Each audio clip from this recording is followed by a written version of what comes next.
As a Man Thinketh by James Allen, Chapter 6 Visions and Ideals. The dreamers are the savers of the world.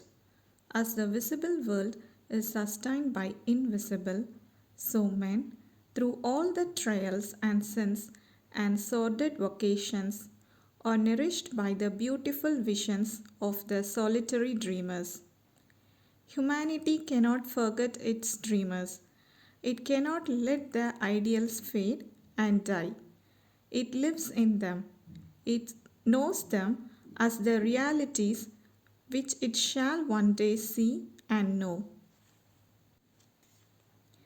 Composer, sculptor, painter, poet, prophet, these are the makers of the afterworld, the architects of the heaven. The world is beautiful because they have lived. Without them, laboring humanity would perish. He who cherishes a beautiful vision, a lofty ideal in his heart, will one day realize it. Columbus cherished a vision of another world, and he discovered it.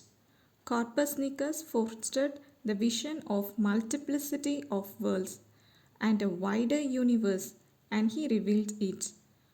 Buddha beheld the vision of spiritual world of stainless beauty and perfect peace, and he entered into it. Cherish your visions, cherish your ideals, cherish the music that stirs in your heart, the beauty that forms in your mind, the loveliness that wraps your purest thoughts. For out of them will grow all delightful conditions, all heavenly environment of these, if you but remain true to them. Your world will at last be built. To desire is to obtain, to aspire is to achieve.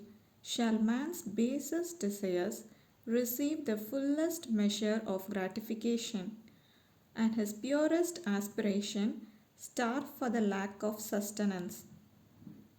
Such is not the law, such a condition of thing can never obtain. Ask and receive. Dream lofty dreams, and as you dream, so shall you become. Your vision is the promise of what you shall one day be. Your ideal is the prophecy of what you shall at last unveil. The greatest achievement was at first and for a time a dream. The oak sleeps in a corn, the bird waits in the egg, and in the highest vision of the soul, a waking angel stares. Dreams are the seedlings of realities. Your circumstances may be uncongenial, but they shall not remain so if you but perceive an ideal and strive to reach it. You cannot travel within and stand still without. Here is a youth hard pressed by poverty and labor, confined long hours in an unhealthy workshop, unschooled and lacking all the arts of refinement. But he dreams of better things. He thinks of intelligence, of refinement, of grace and beauty. He conceives of, mentally builds up, an ideal condition of life, the vision of a wider liberty and a larger scope takes possession of him. Unrest urges him to action, and he utilizes all his spare time and means, small thoughts they are, to the development of his latent power and resources. Very soon, so altered has his mind become that the workshop can no longer hold him. It has become so out of harmony with his mentality that it falls out of his life as a garment is cast aside, and with the growth of opportunities which fits the scope of his expanding powers, he passes out of it forever. Years later, we see this youth as a full grown man, We find him a master of certain forces of the mind, which he wields with a worldful influence and almost unequaled power. In his hands, he holds the cards of gigantic responsibilities. He speaks, lives are changed. Men and women hang upon his words and remold their characters and sunlight. He becomes the fixed and luminous center round which innumerable destinies revolve. He has realized the vision of his youth. He has become one with his ideal. And you too, youthful reader, will realize the vision of your heart, be it base or beautiful or the mixture of both, for you will always gravitate towards that which you secretly most love. Into your hands will be placed the exact results of your own thoughts. You will receive that which you yearn, no more, no less. Whatever your present environment may be, you will fall, remain, or rise with your thoughts, your vision, your ideal. You will become as small as your controlling desires, as great as your dominant aspiration. In the beautiful words of Stanton Kirkham Davis, you may be keeping accounts, and presently you shall walk out of the door that for so long has seemed to you the barrier of your ideals, and shall find yourself before an audience, the pen still behind your ears, the ink stains on your fingers, and then or there shall pour out of torrent of your inspiration. You may be driving sheep, and you shall wander to the city bucolic and open mouthed, shall wander under the intrepid guidance of the Spirit into the studio of the Master.